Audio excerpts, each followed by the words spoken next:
এখানে কোনো ইফ এবং বাট নাই। এখানে যদি ইফ এবং বাট আনেন, এই যে বিচারিক কার্যক্রম এতদিন ধরে হয়েছে, 16 বছর ধরে 17 বছর ধরে যারা জেলে আছে, যারা কনভিক্টেড, সেই বিচারিক প্রক্রিয়া ব্যাহত হবে। এই জিনিসটা আমাদের খুব পরিষ্কার করে মনে রাখা প্রয়োজন। এই বিচারিক প্রক্রিয়াকে নষ্ট করবেন না।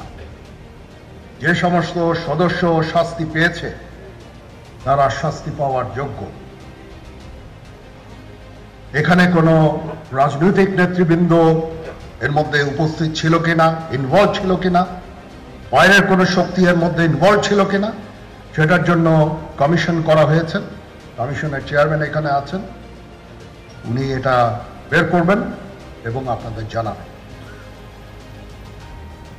বটম লাইন হচ্ছে যে এই সমস্ত আমাদের এই চৌকস সেনা সদস্য যারা প্রাণ হারিয়েছেন, তারা প্রাণ হারিয়েছেন তদানীন্তন বিডিআর সদস্যদের গুলিতে।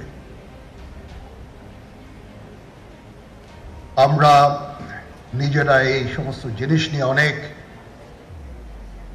ভিন্ন মত পোষণ করছি। কেউ কেউ এই জিনিসটাকে ভিন্ন খাতে প্রবাহিত করার চেষ্টা করছি। সেটা আমাদের জন্য মঙ্গলজনক হবে না। আজকে যদি আমার যে উপদেশ আমি কিছু দিয়ে যাব, সেটা যদি আপনারা গ্রহণ করেন, আপনারা লাভবান হবেন, আমি এটা আপনাদের নিশ্চিত করছি। আমরা নিজেরা ভেদাভেদ সৃষ্টি না করি, আমরা নিজেরা ইউনাইটেড থাকি। আমাদের মধ্যে যদি কোনো সমস্যা থেকে থাকে, কোনো ব্যত্যয় থেকে থাকে, কোনো গ্রিভান্সেস থেকে থাকে, সেটা আমরা আলোচনার মাধ্যমে সমাধান করব।